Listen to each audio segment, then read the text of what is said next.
last concept of this chapter. This is nothing but resonance. देखिए यहाँ पे resonance क्या कहना चाहता है. हमने 11th के अंदर रेजोनेंस के बारे में पढ़ा था. किसी को याद है? 11th के अंदर हमने रेजोनेंस के बारे में पढ़ा था. मालूम है आपको, एक वो ऑसिलेशन वाले भी चैप्टर में बताया गया था कि अगर कोई भी सिस्टम है, उस सिस्टम की नेचुरल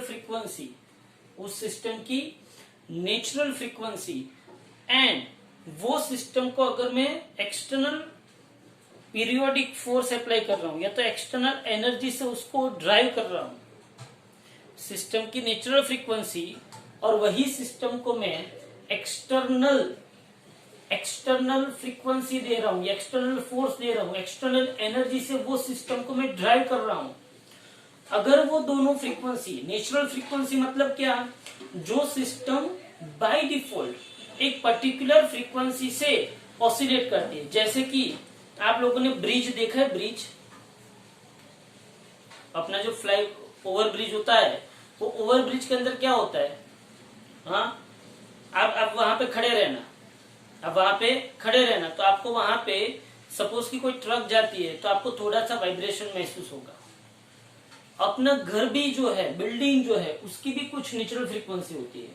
और जब स्टॉर्म आता है, जब ऐसा कोई अर्थक्वेक आता है, तब अर्थक्वेक मतलब एक्सटर्नल फ्रीक्वेंसी, अर्थक्वेक मतलब एक्सटर्नल एनर्जी, और अपने बिल्डिंग की नेचुरल फ्रीक्वेंसी, अपने बिल्डिंग का ऑसिलेशन करने की नेचुरल फ्रीक्वेंसी. समझना ध्यान से, जो एक्सटर्नल फोर्स आता है, जो अर्थक्वेक आता है, उस अर्थक्वेक की एक्सटर्नल फ्रीक्वेंसी, एनर्जी, और अपने बिल्डिंग की नेचुरल फ्रीक्वेंसी, वो दोनों जब मैच हो जाते हैं, तभी क्या, अर्थक्वेक के टाइम हर एक बिल्डिंग गिरता है. अर्थक्वेक के टाइम हर एक बिल्डिंग गिरता है कि नहीं गिरता है? नहीं गिरता है. क्यों नहीं गिरता है? क्योंकि बिल्डिंग की जो नेचुरल फ्रीक्वेंसी है ऑसिलेट करने की, उस फ्रीक्वेंसी, जितनी ही फ्रीक्वेंसी अगर एक्सटर्नली आती है, तभी वो बिल्डिंग मैक्सिमम ऑसिलेशन करेगा, मैक्सिमम एम्पलीट्यूड से ऑसिलेशन करेगा. उसके पहले करेगा नहीं. तो जैसे हम लोग मैकेनिक्स के अंदर हम लोगों ने रेजोनेंस के बारे में पढ़ा था, ऑसिलेशन के अंदर हम लोगों ने, वेव्स के अंदर हम लोगों ने रेजोनेंस के बारे में पढ़ा था, वैसे ही यहाँ पे भी एलसीआर ऑसिलेटरी सर्किट जो है, जो एलसीआर सीरीज सर्किट है, उसके अंदर भी क्या आता है, रेजोनेंस आता है. तो रेजोनेंस के बारे में अगर हमें पढ़ना है तो बाय डिफॉल्ट मैंने कुछ लिखा हुआ है, वही पहले हम लोग देख लेते हैं. Any system having tendency to oscillate at a particular frequency is known as natural frequency of the system. बोलो, इतना पता चला कि नहीं चला? हर एक बिल्डिंग की, हर एक सर्किट की एक ऐसी फ्रीक्वेंसी कि जो फ्रीक्वेंसी पे वो अपने आप को ऑसिलेट करता है, उसको हम क्या बोलते हैं? नेचुरल फ्रीक्वेंसी बोलते हैं. If such a system is driven by energy source, समझना ध्यान से, अगर ऐसी सिस्टम को मैंने कोई एक्सटर्नल एनर्जी सोर्स से ड्रिवन मतलब क्या है? उसको चलाया. जैसे कि वो जो बच्चों के लिए नहीं होता है, क्या होता है, वो झूला झूलते हैं. अरे भाई, झूला झूले हो कभी भी गार्डन के अंदर या तो घर में? वो जो झूला झूलता है, वो झूले की खुद की एक नेचुरल फ्रीक्वेंसी होती है ऑसिलेट करने की. कोई उसके ऊपर बैठा नहीं होगा, या तो कोई उसको एक्सटर्नल फोर्स नहीं लगा रहा है, फिर भी वो झूला थोड़ा सा अपनी जगह से ऑसिलेट करता होता है. बोलो, करता होता है कि नहीं करता होता? देखा है आपने कभी भी ऐसा? जिस फ्रीक्वेंसी से वो अपने आप ऑसिलेट करता है, मतलब ऐसे बड़ा ऑसिलेशन नहीं लेगा. अरे भाई, हाँ के ना तो बोलो. उसकी कुछ नेचुरल फ्रीक्वेंसी होती है, उसके बाद वो ऑसिलेशन करता है. लेकिन जब मैं ऐसे ही झूले को एक्सटर्नल फोर्स प्रोवाइड करता हूं, एक्सटर्नली पीरियोडिक फोर्स प्रोवाइड करता हूं, तो ये झूला, बोलो, मैक्सिमम ऑसिलेशन करेगा कि नहीं करेगा? समझ में आ रहा है मैं जो बोल रहा हूं वो? तो उसको उसकी क्या बोलते हैं, तो इसको क्या बोलते हैं, such a system is driven by energy source, external energy source से उसको अप्लाई किया गया, तो एट अ फ्रीक्वेंसी नियरली, अच्छा ये एक्सटर्नल एनर्जी सोर्स की फ्रीक्वेंसी क्या है, nearly equal to the natural frequency, क्या है, nearly equal to the natural frequency. ये जो एक्सटर्नल एनर्जी है उसकी फ्रीक्वेंसी, उसकी नेचुरल फ्रीक्वेंसी जितनी अगर कर देते हैं तो the amplitude of oscillation is found to be large. तो सिस्टम क्या करेगी, मैक्सिमम एम्पलीट्यूड से ऑसिलेशन करना स्टार्ट करेगी। बोलो पता चला कि नहीं चला?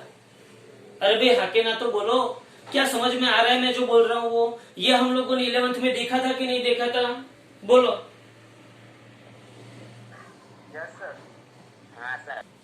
चलो अब बोलो, in case of LCR series circuit, यही रेजोनेंस हम एलसीआर सीरीज सर्किट में देखते हैं। ऐसी एलसीआर सीरीज सर्किट है जिसको हमने वोल्टेज प्रोवाइड किया गया है, एसी वोल्टेज प्रोवाइड किया गया है, जिसका एम्पलीट्यूड क्या है Vm और जिसकी फ्रीक्वेंसी क्या है ओमेगा। पता है ना ऐसा वोल्टेज क्या होता है, V is equal to Vm sine omega T या तो कॉस ओमेगा टी। बोलो ये पता है कि नहीं? ऐसा एसी वोल्टेज प्रोवाइड किया गया है, ये उसका क्या है एम्पलीट्यूड, क्या है इसका एम्पलीट्यूड, और ओमेगा उसकी क्या है फ्रीक्वेंसी। अच्छा अगर ऐसा एम्पलीट्यूड, ऐसा वोल्टेज मैंने प्रोवाइड किया तो बोलो मैक्सिमम करंट या तो एम्पलीट्यूड ऑफ करंट, क्या बोल सकते हैं इसको, amplitude of current is equal to amplitude of voltage divided by Z. What is Z? What is Z?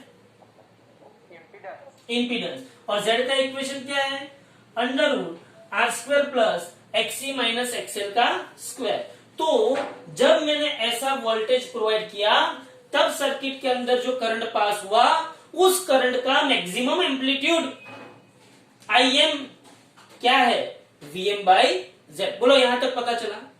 Where z is equal to under root R square plus XC minus XL square, where XC is nothing but, क्या बोलते हैं XC को, XC को क्या बोलते हैं capacitive reactance, और XL को क्या बोलते हैं inductive reactance. Is that clear? तो XC is equal to 1 upon omega C और XL is equal to omega. अब ध्यान से देखना मैं क्या कहता हूं। अगर मैं ओमेगा को वेराई करता हूं, अगर मैं ओमेगा को क्या करता हूं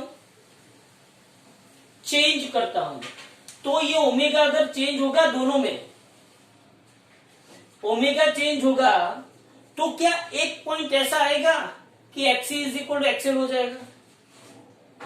बोलो ये मुझे सोच के बताओ। क्या मैं ओमेगा की वैल्यू चेंज करता हूं, ये ओमेगा की वैल्यू चेंज की तो एक्सएल में भी चेंज आया, ये ओमेगा की वैल्यू चेंज की तो एक्सी में भी चेंज आया।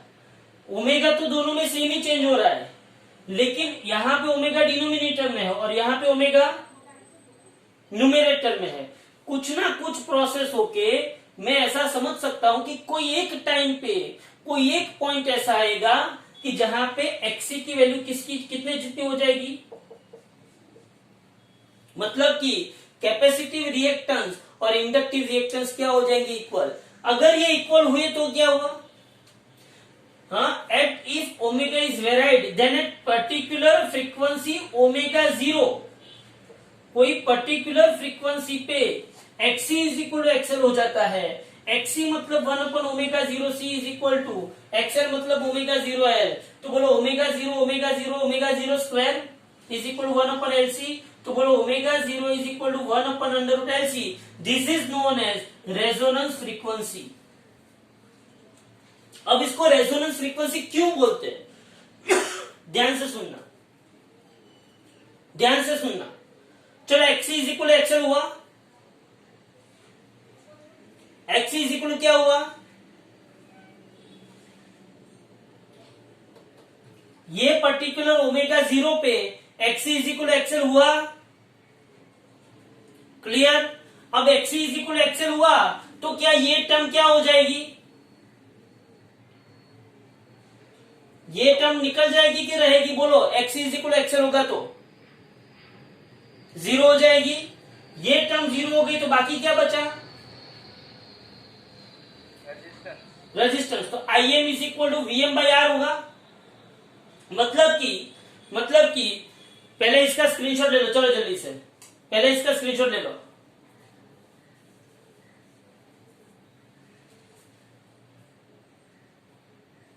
ले लिया स्क्रीनशॉट? हाँ सर। चलो अब ध्यान से सुनो, ये तो आपको पता चल गया ना, ये सब कहानी पता चल गई कि भाई natural frequency is equal to external driven frequency हो जाती है, तब रेजोनेंस होता है, तब एम्पलीट्यूड मैक्सिमम हो जाता है, इस घटना को रेजोनेंस बोलते हैं। और मैंने वोल्टेज कितना सप्लाई दिया है? V is equal to V M sine omega T. ये पहला पोर्शन। अब यहां पे देखो ध्यान से, क्या? चलो इंपीडेंस का इक्वेशन क्या है? Z is equal to under root R square plus XC minus XL square at particular frequency omega 0 XC is equal to XL. So 1 upon omega 0 C is equal to 1 upon is equal to omega 0 L. तो omega 0 square is equal to 1 upon L C. तो omega 0 is equal to 1 upon under root L C. बोलो इतना पता चला कि नहीं चला? Clear हुआ इतना? ओमेगा 0 इज इक्वल, तो अगर XC is equal to XL हो जाता है तो यहां पे क्या होगा? बोलो, Z is equal to under root R square plus XC minus XC का स्क्वायर, ये 0 हो गया। तो Z is equal to under root R square, तो इज इक्वल टू आर आया कि नहीं आया? Z is equal to R आया। तो बोलो इंपीडेंस की वैल्यू बढ़ेगी घटी? इंपीडेंस की वैल्यू बढ़ेगी कि कम होगी? सोचो, कम होगी, क्योंकि आर स्क्वायर प्लस ये है। अब ये वाली टर्म तो 0 हो गई, तो Z की वैल्यू घटी, मतलब कि इंपीडेंस घटा। इंपीडेंस कम हुआ कि इंक्रीज हुआ? डिक्रीज हुआ। अगर इंपीडेंस डिक्रीज होता है, अगर ये इंपीडेंस डिक्रीज होता है, Z डिक्रीज होता है, तो ये I क्या होगा? बढ़ेगा कि घटेगा? Increase. That is known as IM maximum. बोलो समझ में आ रहा है? समझ में आ रहा है? हाँ। और IM मैक्सिमम का इक्वेशन क्या होगा? V बाई जेड ना, V बाई आर। क्यों R? क्योंकि Z इज इक्वल टू क्या हो गया है? R। बोलो यहां तक सबको पता चला कि नहीं? समझ में आ रहा है? IM तो है ही, IM तो है ही, लेकिन IM कब? जब Z है तब। Z मतलब कौन? Under root R square plus XC minus XL का स्क्वायर। लेकिन कोई एक पर्टिकुलर फ्रीक्वेंसी पे एक्सी इज इक्वल टू क्या हो जाता है? एक्सएल। क्या हो जाता है? XC is equal to XL. और तब जाके Z इज इक्वल टू क्या हो जाता है? आर। और तब इंपीडेंस डिक्रीज होता है। क्या होता है? Impedance decrease. और जब इंपीडेंस डिक्रीज होता है, जब इंपीडेंस, मतलब मैं यहां पे ऐसा लिख सकता हूं, at particular omega 0 XC is equal to XL, so impedance Z is equal to under root R square plus XC minus XL के स्क्वायर में Z is equal to under root R square plus 0 square, तो Z is equal to R, तो impedance decreases। अगर impedance decrease होता है तो IM becomes IM maximum, that is IM maximum is equal to VM by R। बोलो यहां तक सबको पता चला कि नहीं? क्लियर हो रहा है मैं जो बोल रहा हूं वो? हाँ। तो मुझे करंट क्या मिला? करंट क्या मिला मुझे? करंट के एम्पलीट्यूड का मुझे मैक्सिमम वैल्यू मिला। क्या मिला? करंट के एम्पलीट्यूड का मैक्सिमम वैल्यू। स्क्रीनशॉट ले लो इसका।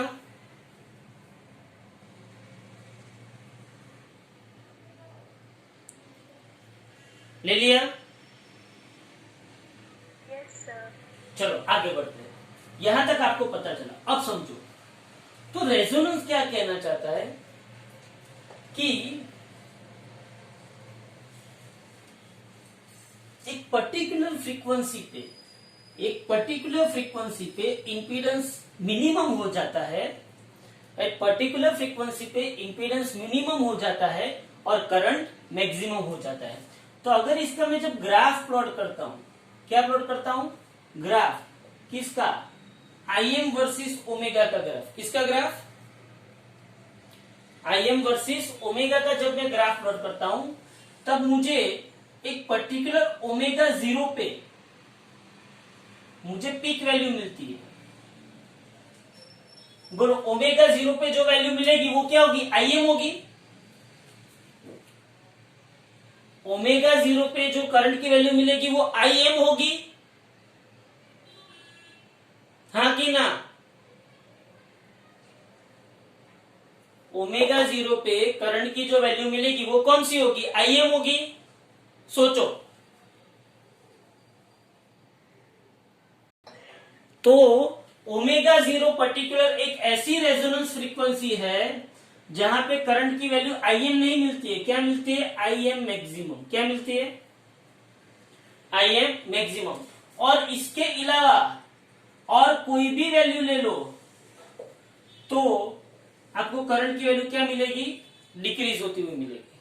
मतलब कि समझना ध्यान से, मतलब कि यहां पे देखो, यहां पे सिर्फ ओमेगा 0 पे मुझे Im मैक्सिमम मिला। अगर मैं यहां पे कोई ओमेगा 2 लेता हूं या तो यहां पे कोई ओमेगा 1 लेता हूं, तो वहां पे मुझे करंट की वैल्यू Im के मैक्सिमम की √2 टाइम्स मिलेगी। कितनी मिलेगी? कितनी मिलेगी? √2 टाइम्स। समझ लो, for values of omega other than omega 0, omega 0 से ओमेगा 0 नहीं, बाकी की कोई भी ओमेगा की वैल्यू ले लो, करंट की वैल्यू Im मैक्सिमम से कितनी मिलेगी? कम मिलेगी। कितनी मिलेगी? कम। और ओमेगा 1 ओमेगा 2 पे कितनी मिलती है Im की वैल्यू? 1/√2 टाइम्स। कितनी मिलती है? 1/√2 टाइम्स। तो यहाँ पे पावर का इक्वेशन लिखा गया है। बोलो, power is equal to I²R होता है। Power is equal to I²R। तो मैंने यहाँ पे लिखा Im मैक्सिमम का स्क्वायर इंटू R। लेकिन Im मैक्सिमम इस पॉइंट पे, इस पॉइंट और इस पॉइंट पे Im मैक्सिमम कितना है? Im/√2 जितना। कितना है Im मैक्सिमम? कितना है Im मैक्सिमम? Im/√2। चलो, Im मैक्सिमम की जगह पे Im/√2 रखो, तो Im/√2 का स्क्वायर इंटू R, तो Im² इंटू R/2 आया। तो पावर का इक्वेशन क्या होता है? P = I²R। तो Im²R की जगह पर मैंने P रखा, तो P/2 हुआ, जिसको बोलते हैं हाफ पावर। क्या बोलते हैं जिसको? क्या बोलते हैं जिसको? Half power. मतलब वो ये कहना चाहता है कि ओमेगा 2 माइनस ओमेगा 1 करोगे या तो ओमेगा 1 माइनस ओमेगा 2 करोगे, तो omega 1 minus omega 2 is equal to 2 delta omega. It is known as half power bandwidth. आपने बैंडविड्थ नाम का वर्ड सुना है? क्या किसी ने बैंडविड्थ नाम का वर्ड सुना है? बोलो। देखो यहां पे ये ग्राफ क्या कहना चाहता है और ये सब हम क्यों पढ़ रहे हैं, अब आपको पता कराता हूं। ध्यान से देखो, आप लोगों को FM रेडियो पता है कि नहीं? अब मुझे रिप्लाई देना फटाफट। आप लोगों को FM रेडियो पता है? FM का मतलब क्या होता है, पता है किसी को? FM का मतलब क्या होता है?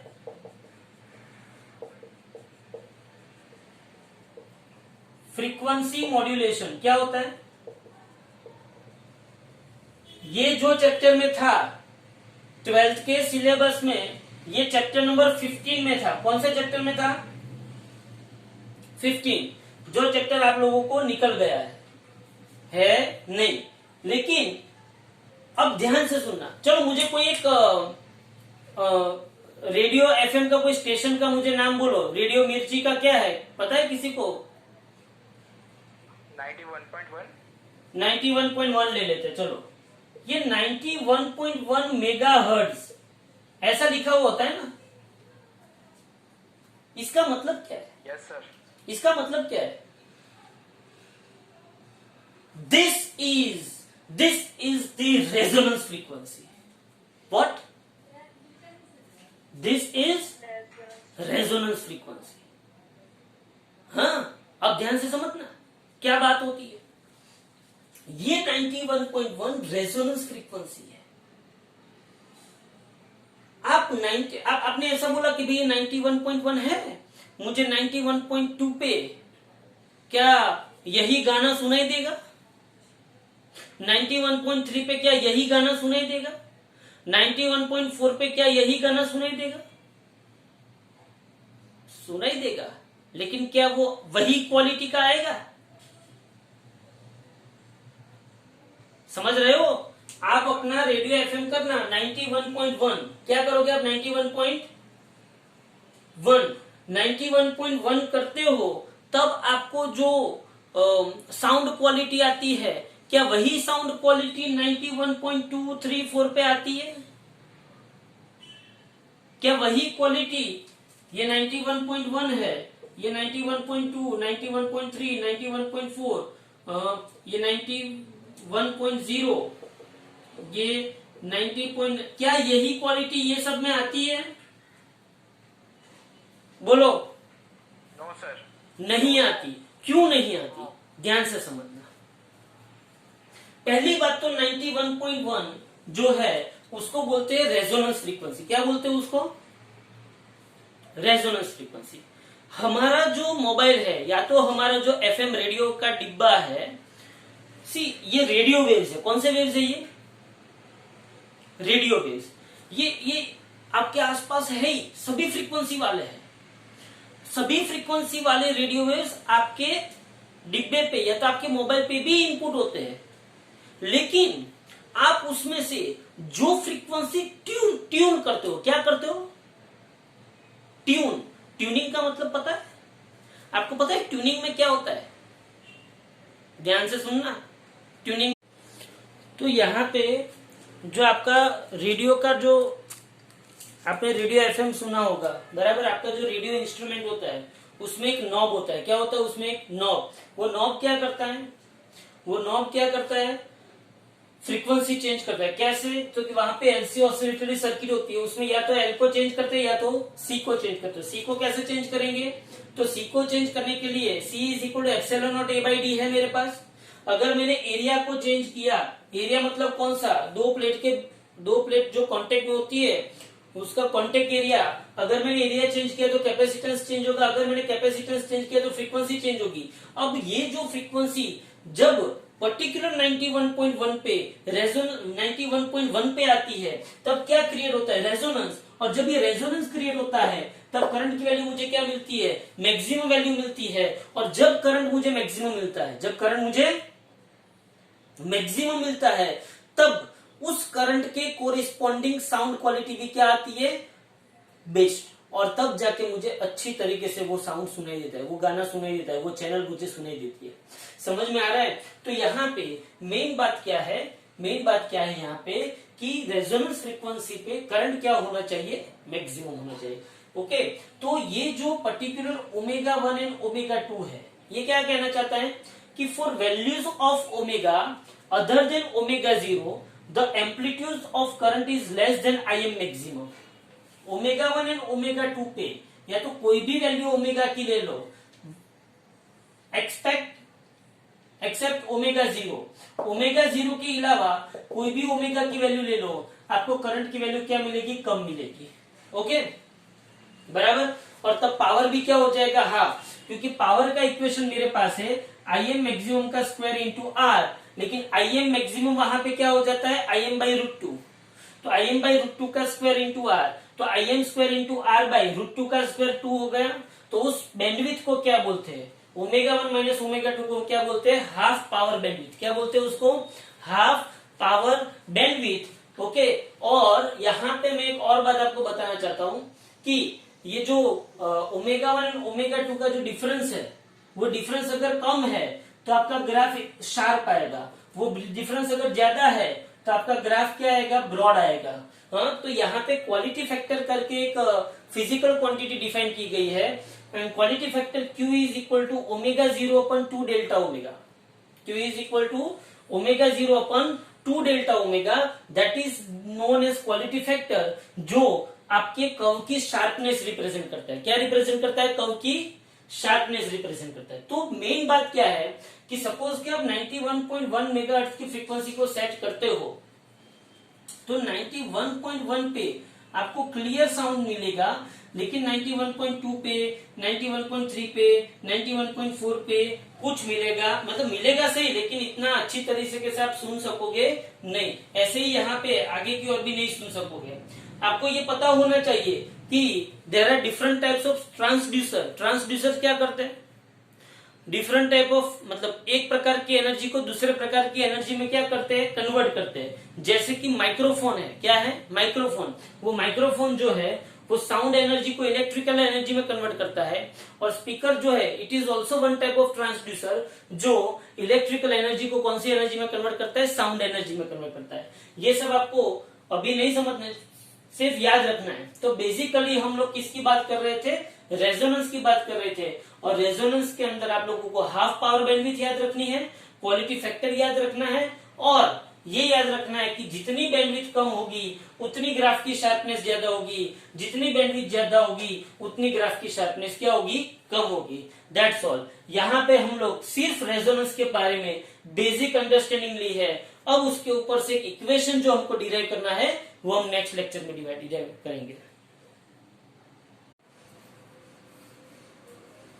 ध्यान से देखो, फिजिक्स में अभी अभी जो 30% का सिलेबस कैंसिल करने को बोला है 12th साइंस में, तो उसके अंदर अगर आप चैप्टर वाइज देखोगे तो मैं अभी आपको सिर्फ और सिर्फ 7 चैप्टर्स, फर्स्ट 7 चैप्टर्स जो है उसके बारे में ही मैं अभी आपको बता रहा हूं कि चैप्टर नंबर 1 जो है उसके अंदर जो टॉपिक निकाला है वो कंडक्टर एंड इंसुलेटर। समझना ध्यान से, ये कंडक्टर एंड इंसुलेटर मतलब आपका जो चैप्टर 1 है उसके अंदर कंडक्टर एंड इंसुलेटर करके जो पूरा टॉपिक है 1.3,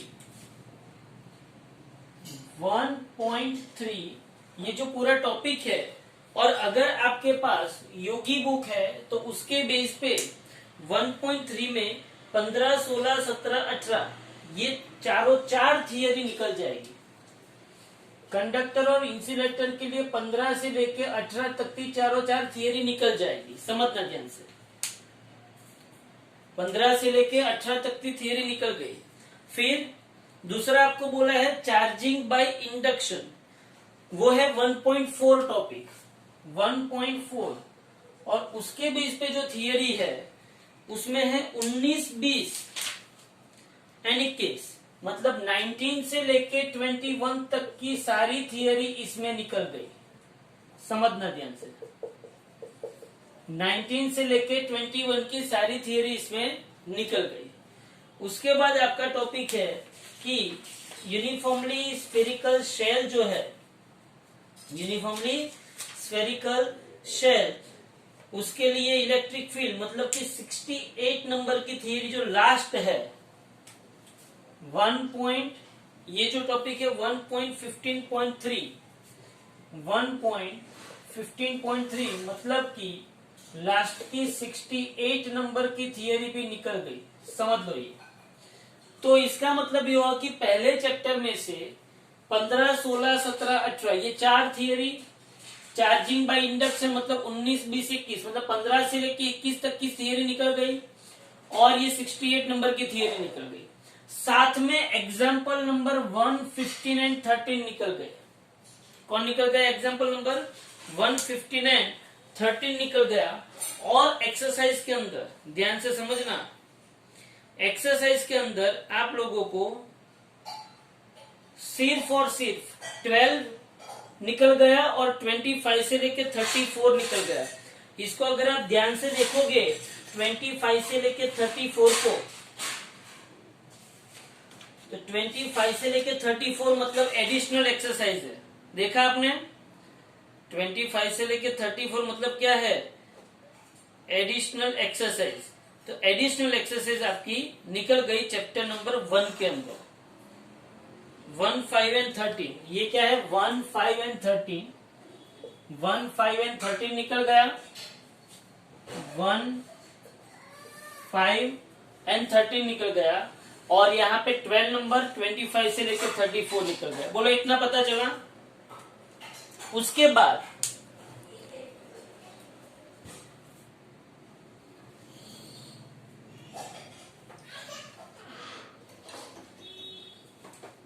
बाद आता है चैप्टर नंबर 2।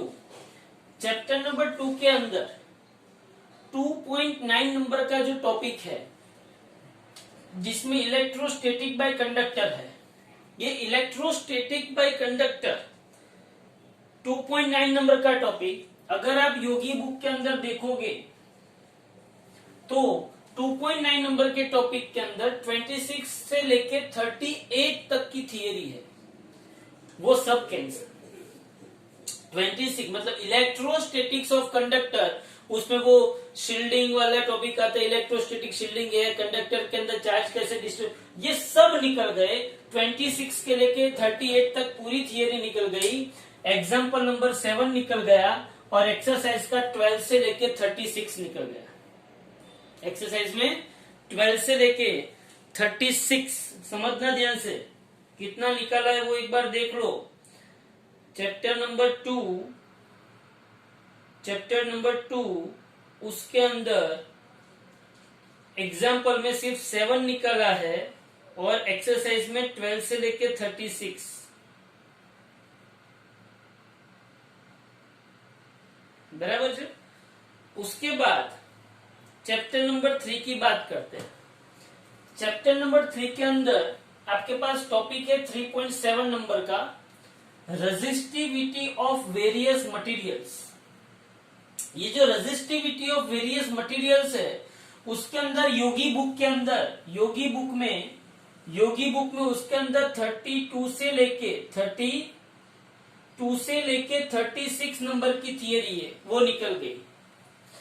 उसमें वो कलर कोडिंग वो सब कुछ आ जाता है, वो सब निकल गया। और 3.12 नंबर का टॉपिक है जिसमें सेल्स का सीरीज एंड पैरेलल है। किसका सीरीज एंड पैरेलल? सेल्स का, cells in series and parallel. उसमें कितनी थियरी निकल जाती है? 55, 56, 57 नंबर की थियरी।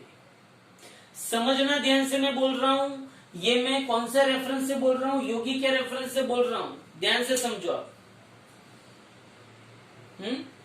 अब देखो यहाँ पे, उसके बाद आता है, उसका एग्जांपल सब करने हैं। एक्सरसाइज में से 16 से लेके 23 तक ही करने हैं। कितने करने हैं? 16 से लेके 23 तक के ही एग्जांपल्स, एक्सरसाइज नहीं करने हैं। एग्जाम्पल सब करने हैं और एक्सरसाइज में 16 से लेके 23 तक नहीं करने हैं।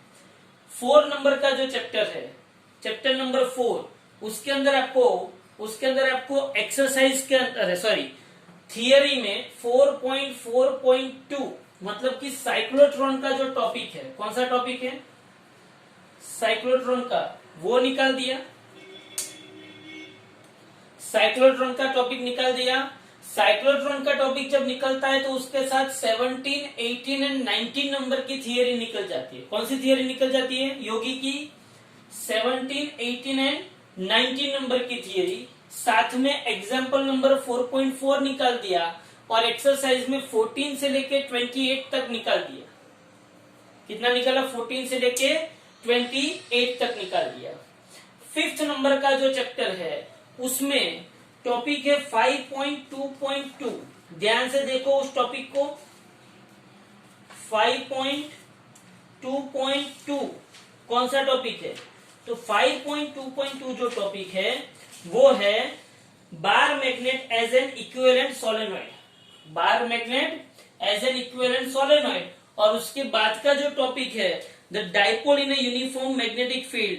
मतलब हम लोगों ने वो टाइम पीरियड का इक्वेशन निकाला था, T is equal to 2π√I/mb। ये दोनों निकाला, मतलब कि 14 से लेके 18 तक की थियरी निकाल दी। साथ में 1 to 5 एग्जाम्पल निकाल दिए, 11 नंबर का एग्जाम्पल निकाल दिया और 3 to 25 नंबर का एक्सरसाइज निकाल दी। उसके बाद साथ में 5.6 मतलब वो नहीं था डिफरेंट मैग्नेटिक मटेरियल्स। 5.6 वो डायामैग्नेटिक, पैरामैग्नेटिक, फेरोमैग्नेटिक, ये सब उसने निकाल के 37 से लेके 51 नंबर की थियरीज निकाली। कौन सी? 37 से लेके 51 नंबर की थियरीज गई। समझना ध्यान से। पैरामैग्नेटिक, डायामैग्नेटिक, फेरोमैग्नेटिक, हिस्टेरिसिस, ये वो सब कुछ गायब, कोई टेंशन नहीं। ओके। और मैंने आगे भी बोला एग्जाम्पल में 1 to 5 निकाला और 11 निकाला और एक्सरसाइज में 3 to 25 निकाला। 6 नंबर का जो चैप्टर है उसके अंदर 6.2 नंबर का जो टॉपिक था, जो डिफरेंट एक्सपेरिमेंट्स थे, किसके? फेराडे के, फेराडेज एक्सपेरिमेंट हम जिसको बोलते थे, वो निकाला। तो उसके साथ जो थियरीज थी वो 5 to 8 गई। और साथ में जो हमने बोला था पहले भी कि एडी करंट इतना आता नहीं है और एडी करंट का सिर्फ एप्लीकेशन का यूज आज तक आता था, तो वो पूरा टॉपिक भी निकाल दिया है। एडी करंट जो 25 से लेके 28 नंबर की थियरी योगी के अंदर है। बोलो भाई, समझ में आ रहा है मैं जो बोल रहा हूं वो? चैप्टर नंबर 6 के अंदर एडी करंट गया, फेराडेज एक्सपेरिमेंट गया, ये 4 थियरी यहाँ पे गई, 4 थियरी यहाँ पे गई, 8 थियरी निकल गई। एग्जाम्पल सब करने, ये डैश का मतलब क्या है? सब करने हैं, सब करने हैं। इसमें भी एग्जाम्पल, ये सब कुछ ओमिटेड पार्ट लिखा हुआ है, समझना ध्यान से। ये सब एग्जाम्पल्स करने हैं, डैश है मतलब एग्जाम्पल करने हैं, ये सब यहाँ पे भी डैश है मतलब एग्जाम्पल करने हैं। जबकि एक्सरसाइज में उसने कितने एक्सरसाइज निकाल दी? 11 to 17। बोलो यहां तक पता चला सबको? Yes sir. अब चैप्टर नंबर 7 जो हमारा चैप्टर अभी चल रहा है उसके अंदर तो उसने भोकाल मचा दिया है। हाँ, चैप्टर नंबर 7, चैप्टर नंबर 7 के अंदर मालूम है मैंने एक बहुत बड़ी थियरी करवाई थी।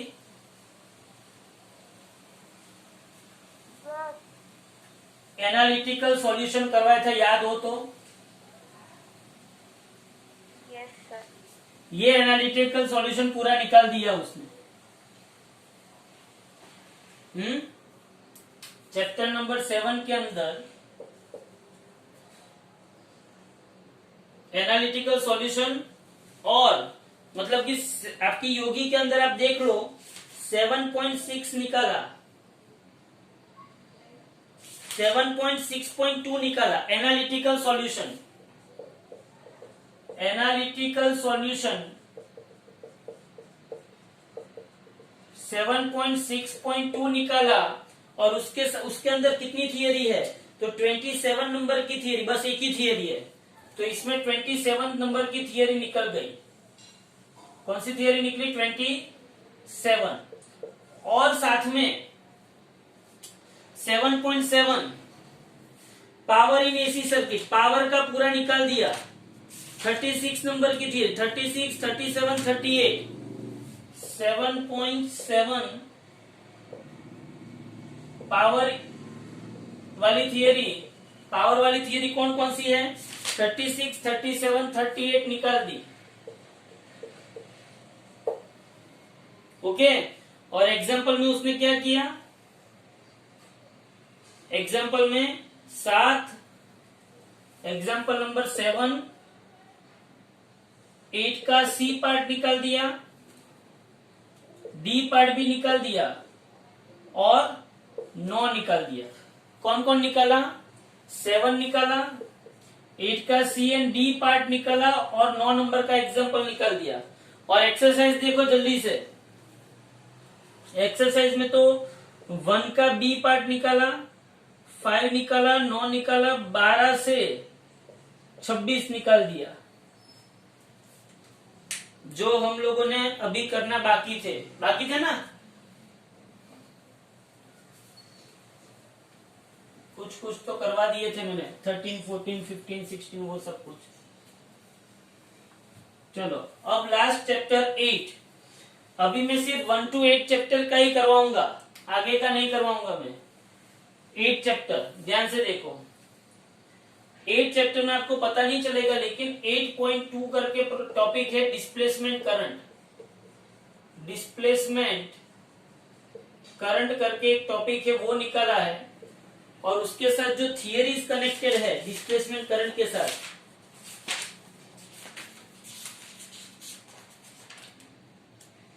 ओहो 9 से लेके 18 तक की थियरी निकल गई।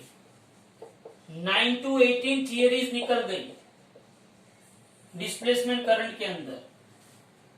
और एग्जाम्पल में 1 नंबर का एग्जाम्पल निकाला है, और एक्सरसाइज में 1 to 10 to 15 निकाला है।